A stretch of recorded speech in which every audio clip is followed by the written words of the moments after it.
Now, speech by Pravrajika Satchitprana Mataji.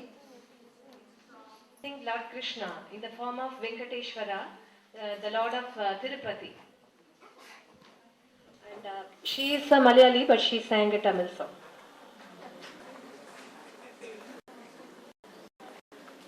My dear friends and Divya Matajis, my salutations to all of you.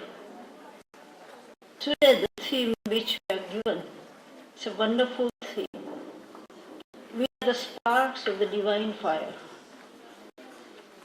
The fire which is not an ordinary fire. Every fire has sparks, but this fire which is divine, that is the fire which is called Brahmagni in our Shastras. So we are the sparks of that Brahmagni, of the self, of the divine. Secondly, as sparks, as the term indicates, it's a plurality. As the sparks, we are innumerable. We are many, but in essence, all the sparks are one. That indicate to only the one reality, one without the second. If I say one, then you may think there are two realities. But this divine, which is the one reality without the second. So we, being the sparks of that divine, that Brahma, that self, we have to flourish, we have to make ourselves from the sparks to the flames. And that is a wonderful thing today, as we are paying our tribute to Swamiji in this concluding session to celebrate his 150th birth anniversary. So I am fortunate I have given a little bit more time, and I will like to speak both a little bit in English and also in Hindi, and try to focus on some of the sayings of Swamiji himself. First thing that we must remember throughout our life, that in Swamiji, everything is positive. Never think something in terms of negativity, negative. He never said, he never stressed on thinking or lamenting on what we cannot do or what we do not do. Rather, always think, rather, always focus and use your energies in thinking positive thoughts and thinking and trying to do what we can do. So today, our attempt, which we are inspired by Swamiji himself in our attempt, I would like to quote some of his sayings, and I would like to see the meaning, explain the meaning as we understand what our Upanishads have told about this divine fire and what Swamiji throughout his life, both in the East and West, has tried to explain to us in a term or in terms on a language we can understand. Thousands of years ago, in the Vedic age, in the Upanishadic age, a young rishi has quoted the whole of the humanity, not only the human beings, but the beings, the gods who dwell in the heavenly regions. He proclaimed something. He addressed these beings, both the human and the divine, of the gods, human beings, and the gods, as calling them, addressing them as Amritasya Putraha. I will read out that. He said, the young rishi, mind well, Shrinvantu Vishwe Amritasya Putraha, Aye Dhamani Divyani Tastuhu. He proceeds, Vedaham ekam purusham mahantam Aditya varnam tamasat rastat Tameva viditva atimrityumeti Nanyah pantha vidyate ayanaya. What he proclaims. Listen, you, the children of immortal bliss, Amritasya Putraha. Listen to me. I have known that cosmic self, which is beyond ignorance and is a self luminous like the sun Aditya Varna. Knowing that self, one goes beyond death. There is no other way. If you have to manifest the divine within you, that Brahmagni, there is no other way than having knowledge of the self. Now come to the modern age. Remember the young rishi of the modern age, the present age, that is Swami Vivekananda. He also had addressed the people, both in the East as well as the West, addressing them as Amritasya Putraha. You remember one of his lectures, or many of his lectures given in the West especially? He said, you are the children of the immortal bliss. To call you sinners, it is a sin to call you a sinner. You are the children of the immortal bliss. In one of his letters, written to Margaret Elizabeth Noble, who later became our Bhagini Nivedita, he writes, my ideal can be put in a few words, and that is to preach unto mankind the divinity and how to manifest it in every movement of life. Now we will focus on two words. Every movement, he says, not the physical movements, every thought that we think, every speech, every word that comes out of our mouth, every action, every activity, each one of our work. All the moments also include all the dealings of our dealings, day-to-day dealings with other people. How do we deal with them? How we behave with them? This divine in you must manifest in all these various movements throughout life. That is his idea, which he wanted to preach. That means he wanted to teach us. And let us come to the word life. What is life? Raja Ajit Singh, the Raja of Kheturi, Rajasthan, who was also a disciple of Swamiji, he had once asked him, put this question to Swamiji. He asked, what is life, Swamiji? And Swamiji replies, life is the unfoldment and development of a being under circumstances tending to press it down. I repeat, life is the unfoldment and development of a being under circumstances tending to press it down. हर एक जीव, हर एक मनुष्य को जो जिंदगी या तो जीवन बोलते हैं, कुछ मौका भी देते हैं जीवन, लेकिन मौका देने के साथ साथ बहुत सारी मुश्किलें भी आती हैं, मुश्किलें आती हैं, बहुत सारे ऐसे सर्कमस्टेंसेस आते हैं जो हमें जैसे क्रश करना, दबा देना चाहते हैं। जीवन किससे कहते हैं? जब एक व्यक्ति इस मुश्किलों को, इस जो एडवर्स सर्कमस्टेंसेस है, उन सबको दबाकर उसके ऊपर विजय पाकर जब जीता है, जब उन्नति करता है, तब उसी का नाम है जीवन, life. It's not only a biological phenomenon. Now let us look at the whole process of the phenomenon of evolution with Kranti. You know that a human being is potentially present in every single cell animal, that is amoeba. Life, the psychologists have proved that the life has evolved from amoeba, that is just one single cell animal. Another example, there is a tiny little seed, but a very huge tree is potentially present in that little seed.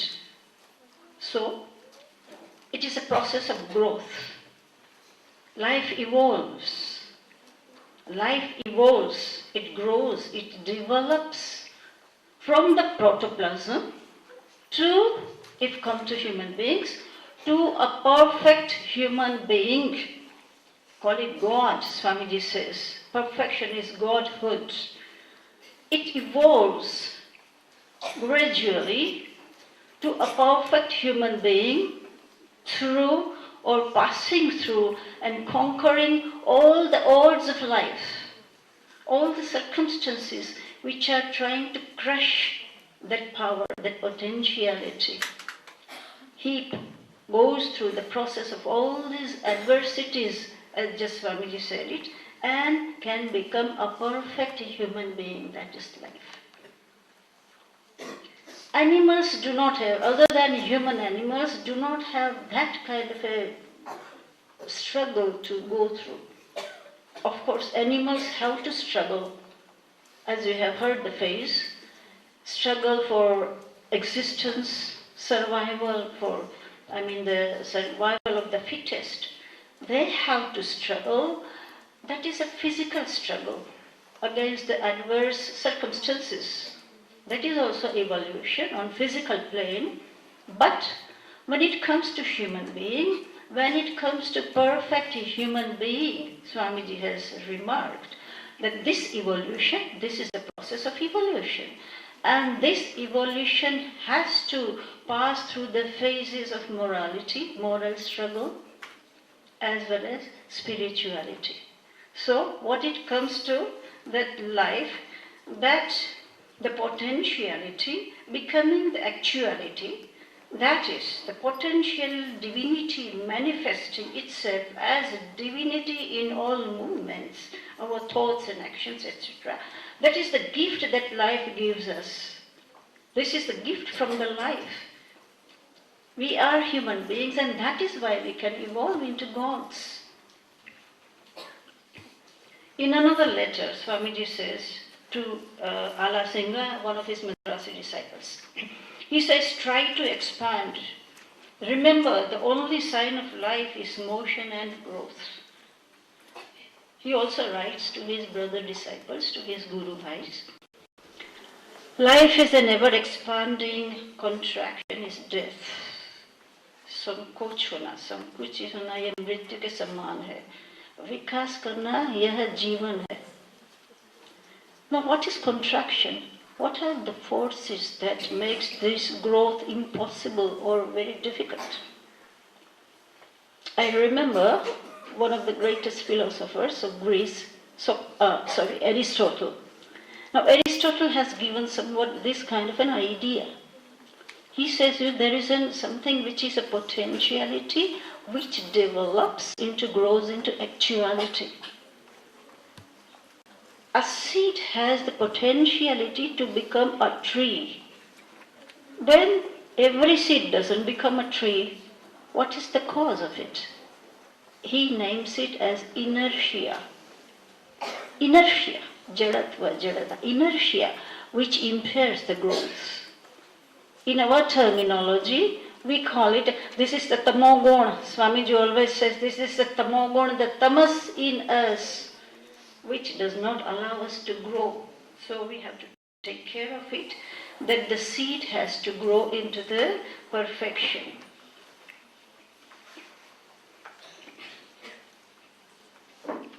There is another very inspiring letter of Swamiji written to Ala Singha.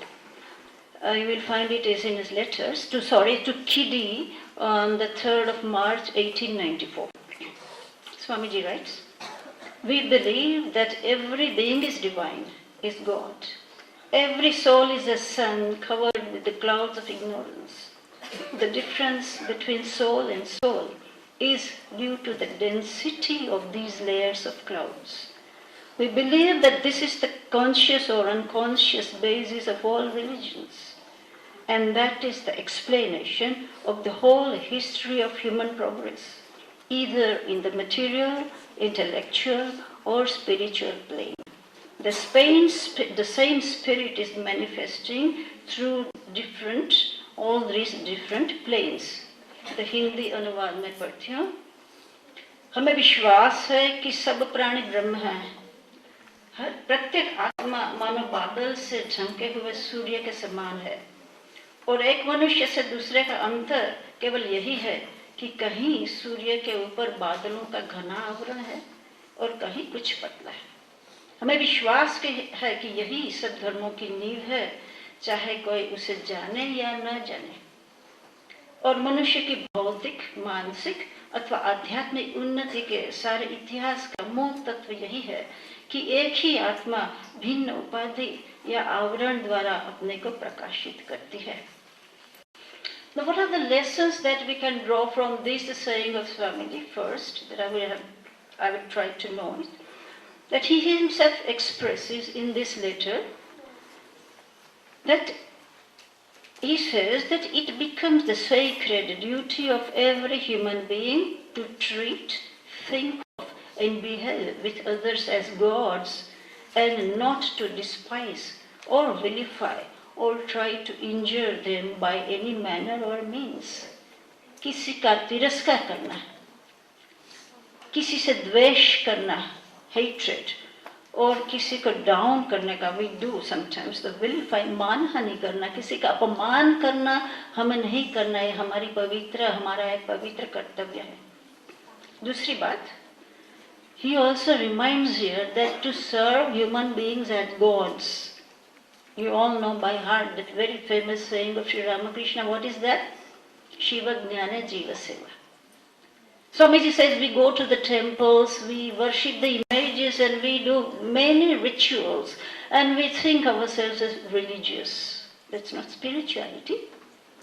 Ignoring the human temple, ignoring worshipping, serving all the human beings, which are the temples of God. Just going to the temples and worshipping that Shiva, which is only in the temple, it is not real spirituality. Another lesson, we have to serve them. Third lesson, as Atman has no gender, man or woman, Atman has no class, it has no caste. Atman doesn't have any creed, that means no sampradaya. Atman is one and that is divine. So, it is up to us to treat all the human beings as this Atman and try to serve them. We have to try to learn to look upon the whole humanity as one organism, and that is how we can proceed. We should try to love and serve all equally. Now see, our ancient Indian ideal of life, of the system of life, was very practical. This manifestation of divinity or spirituality or moksha, whatever you want to call it, it is not an utopia, एक कल्पना की चीज नहीं है. You must have heard of the 4 purusharth, dharma, artha, kam and moksha. These are the 4 values that we are told to practice them within the limits, keeping the highest ideal in mind. We have to stand on the firm basis of the dharma, morality, righteousness, discrimination between good and not good. That is Vivek. That is the first Purusharth, which they mention in the 4 system of life, that is dharma. Standing on this basis, we can have desires. We may want material prosperity, earth. We may want to, and we do want to satisfy some of our natural human desires, to make our life more comfortable, to earn more money, to have some natural human enjoyments. Artha and Kama, these 2 values or purusharth, or these two types of goals, they are not rejected in the Indian system. They are not neglected, but at the same time, you may fulfill your desires through artha and kama, but you must remember The highest purusharth of life is which is called moksha, freedom, knowledge.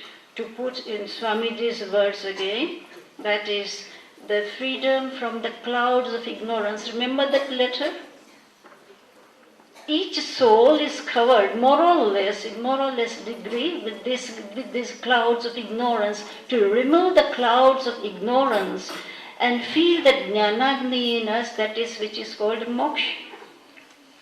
Hindi में क्या कहेंगे? हमारी प्राचीन जीवन प्रणाली व्यावहारिक थी, भौतिक उन्नति की इच्छा तथा प्रचेष्टा, या तो मनुष्य की कुछ स्वाभाविक इच्छाओं की पूर्ति करना व अनुचित नहीं माना गया था। ये दो पुरुषार्थ कहलाते हैं, उसको कहते हैं अर्थ और काम। सिर्फ एक बात याद रखनी है कि परम पुरुषार्थ है हमारे लिए अज्ञान के बादलों को हटाकर अपने दिव्य स्वरूप का साक्षात्कार करना, यह पुरुषार्थ। And this is what the gift which human life only gives us, this advantage of realizing the purusharth of moksha is not given to other animals. Just now she has repeated that she used the word buddhi, dharmo hi tesham और ज्ञानो ही तेषाम अधिक विशेष है। बाकी तो सब चीज मनुष्य में और दूसरे प्राणियों में एक ही जैसी है। Now let's go to Bhagavad Gita. You remember the dialogue of Sri Krishna and Arjuna. In the beginning itself, what is the situation? It was an hour of the crisis. Arjuna has gone to fight, to war.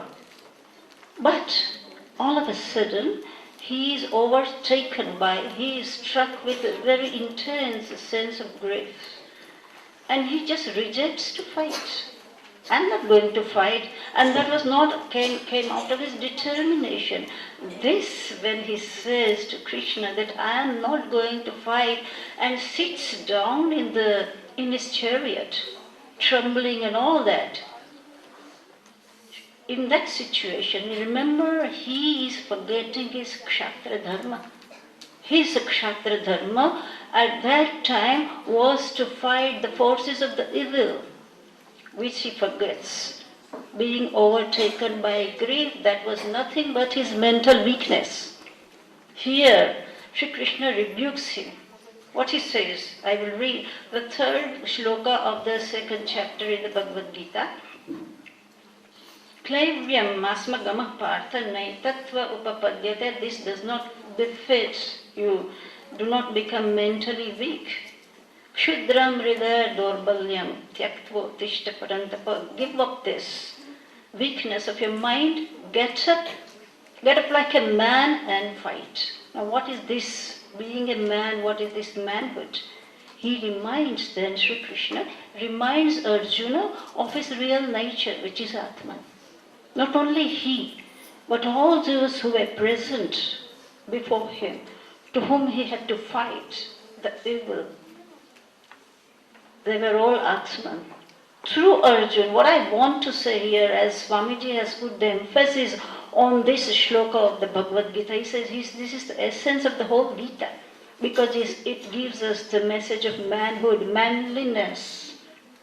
This manliness has to be brought out from us.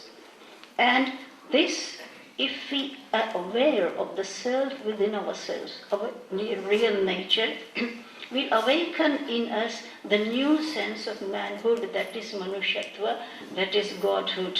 It is essentially present in us. Swamiji used to say that his mission is that of man-making. Esho manusho. Uni ahvan korten na, esho manusho. He used to always also said that my mission is to impart or to teach that kind of an education which is both man-making and character building. I will just give you the definition, the best ever definition or explanation of the word education given by anyone is that of Swamiji. By Swamiji, he says it is a manifestation of perfection already in man.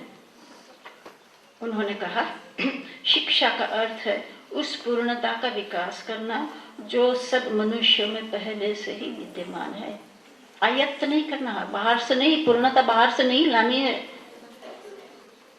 विद्यमान है हम लोगों में। हम जन्मे हैं ये पूर्णता को लेकर ही, उसको बाहर ले आना, यह शिक्षा का उद्देश्य है। और यह ही सच्चे अर्थ में है शिक्षा, या तो education. Here you see, you have to go through the same process of evolution, evolve. You may now be maybe thinking, I would have thought if I were a student, then what about the studying of books or the curriculum in our schools and our colleges? What about having some vocational training? What about our career building, having jobs? Is that not a part of education?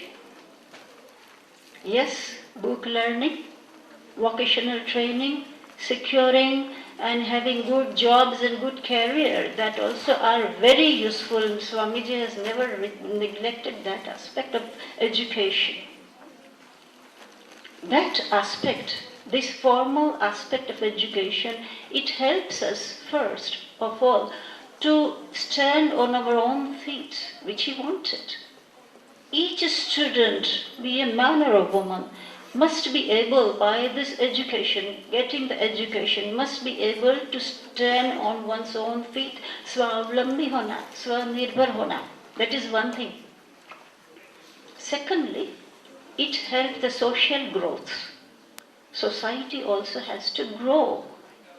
That is why he said education is the key word for every society, especially for the women who are neglected, suppressed, tortured in every society. Give them education, but the real education, what the real education is, these are the means to development. Up to certain extent, the career building and book learning also, of course, definitely is, it's useful, but we have to go forward.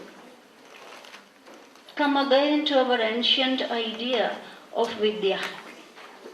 You know that ancient India, for thousands of years, it has flourished in different branches of sciences. Wonderful progress in all the sciences. You will be struck with wonder if you go through the history of our sciences in ancient India. It's wonderful. Goes beyond even the reach of the modern scientific researches and inventions. So, the development in the fields of sciences, in arts, in literature, in technology, in all these fields, India has excelled. But that is what the Upanishad tells us. That is what is called apara vidya, lower knowledge.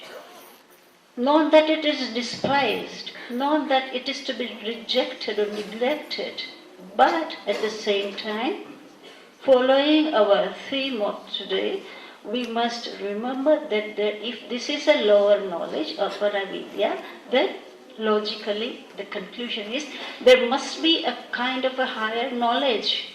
Yes, in the language of Upanishad, that higher language is called Paravidya. And what is that Paravidya? Brahma Vidya. Self-knowledge. Mundak Upanishad, in the very beginning it says, it describes both kinds of Apara and Paravidya, and says that a student had a question in his mind that Sir, revered Sir Deva or Bhagavan they used to call, that please give me that knowledge, knowing through which I can know everything that exists. I can know the secret of the universe. I can know the reality. And then the Paravidya, Brahma Vidya follows in that Upanishad. So that is the message of Upanishads. Now let's come to the last point of discussions, somewhat practical.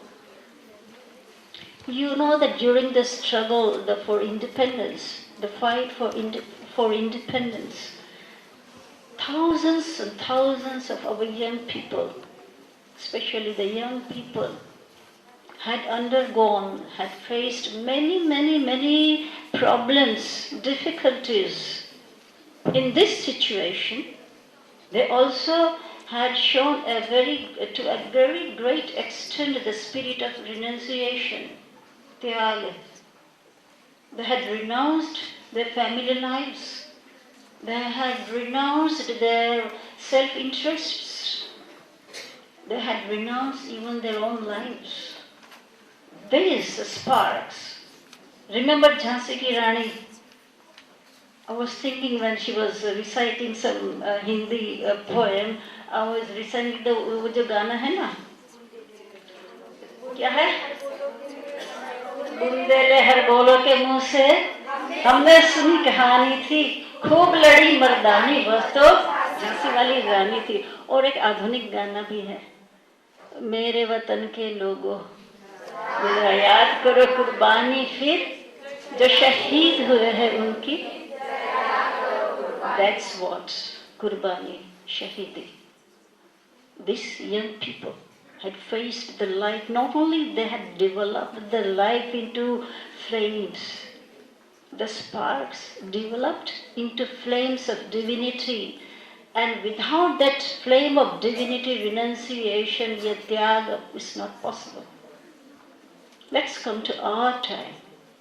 This is all history for you people, the younger generation.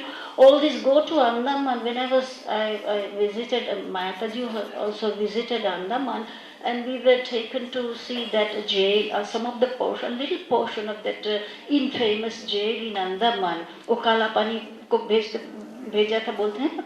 In Andaman, I was shocked. There were photographs of thousands, of at least hundreds of young, bright, coming from very good, educated, wealthy families even. Those young people, the photographs and the brief history of them, a few of them were available. And when we were shown the chains and everything, that intolerable or almost the kind of torture that had to go through, they had to go through. They had sacrificed their life for the independence. These were the shaheeds, the martyrs. Now for you people, the present day youth, you find yourself in a different state of affairs. The same life, the life is same there. Now we have also, I think more than what we had to do when we were studying, we have to face so many challenges. For example, the challenges of competitions, both healthy as well as unhealthy competitions. The challenges of corruption, the challenge of the degradation of higher values, of mutual distrust, violence. So many kinds of challenges. Someone used the word distress. Now she said, which I didn't know for myself when I was a student, the stress of what? The stress, the stress building education, she says. The present education is somewhat stress building, the stress and tension. But these are the challenges which you have to face. Learn to face them bravely as a shaheed and bring out your divinity. There was, when I was seeing all these mobile flashes and all the time, and I remember there are some temptations also which fortunately we didn't have in front of us. The temptations, for example, please don't mind of mobile phones. With modern gadgets, we have the power, we have the discrimination if we use it. We have that discrimination to use or misuse. For example, just now, we heard a wonderful musical that song, a bhajan, whatever it was, and with that, the help of a mobile, we heard the voice of the tanpura. A good use of a mobile phone, right? Do you agree with me? So you have the challenges as well as the challenge and the temptations of the materialism and modern consumerism. But here also, what you can do is, please remember what Swamiji has said, we have to grow from individuals to persons. Growth from individuality to personality. What Swamiji says, this little self in us, this little separate self in us must die. That is the death of the personality, but the growth of the, individuality, but the growth of the personality, Godhood. I am concluding in a quiet moment. Let us look within ourselves. Let us listen to that voice, which is all the time ringing. Which is that voice, that divine ringing? Which is that divine ringing? Which tells us, Pratishtata Jagrata Prapya Varan Nibodhata. Swamiji puts it in this way. Arise, awake, and stop not till the goal is reached. How we are going to reach this goal?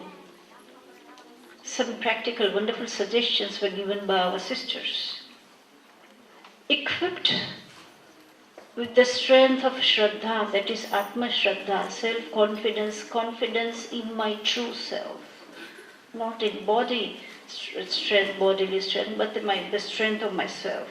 With zeal and perseverance, as Swamiji says, and most of all, as Amar Pranji beautifully explained that point of purity, the strength of purity.